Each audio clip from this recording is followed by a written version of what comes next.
புகைப்பிடிப்பது புற்றுநோயை உண்டாக்கும், உயிரைக் கொல்லும். மது அருந்துதல் உடல் நலத்திற்கு தீங்கு விளைவிக்கும். பாதுகாப்பாக இருப்பீர், மது அருந்திவிட்டு வாகனம் ஓட்டாதீர்.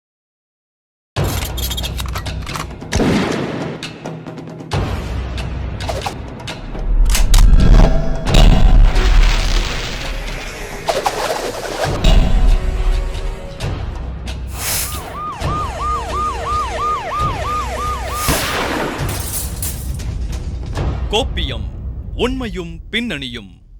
மேற்கு வங்கத்தின் தலைநகரான கொல்கத்தால கடந்த ஆண்டு மருத்துவக் கல்லூரி மருத்துவமனையில் பயிற்சி மருத்துவர் ஒருவர் பாலியல் வன்கொடுமை செய்யப்பட்டு கொலை செய்யப்பட்ட சம்பவத்தை நினைவுபடுத்தும் விதமா கொல்கத்தா சட்டக்கல்லூரி மாணவி ஒருவர் 3 நபர்களால் கூட்டு பாலியல் வன்கொடுமை செய்யப்பட்ட அதிர்ச்சிகரமான சம்பவத்தை இப்ப பார்ப்போம்.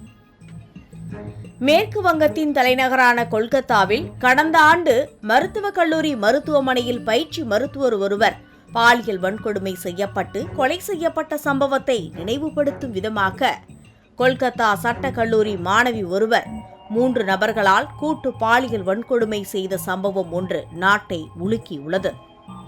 கடந்த 25ஆம் தேதி இரவு தெற்கு கொல்கத்தா சட்டக்கல்லூரி வளாகத்தில் சட்டக்கல்லூரி மாணவி தனக்கு நடந்த பாலியல் கொடுமைகள் குறித்து டவுன் காவல் நிலையத்தில் எழுத்துப்பூர்வமாக புகார் ஒன்றை அளித்துள்ளார்.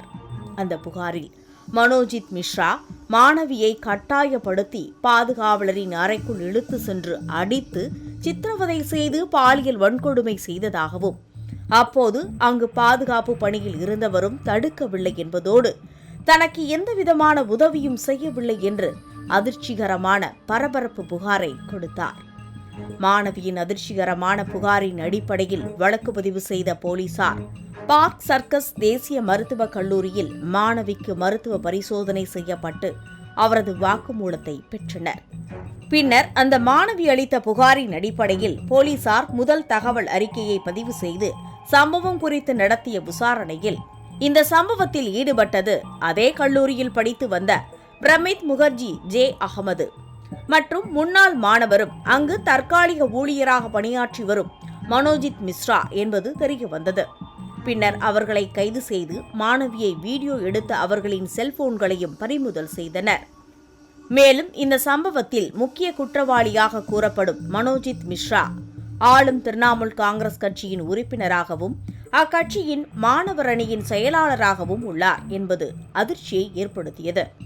மேலும் இந்த வழக்கில் கல்லூரியின் பாதுகாவலரான 55 வயதான பினாக்கி பானர்ஜி என்பவர் மாணவிக்கு நடந்த கொடுமைகள் தெரிந்தும் அதனை தடுக்காமல் இருந்ததால் அவரையும் போலீசார் கைது செய்ததால் இந்த வழக்கில் கைது செய்யப்பட்டவர்களின் எண்ணிக்கை 4ஆக உயர்ந்துள்ளது.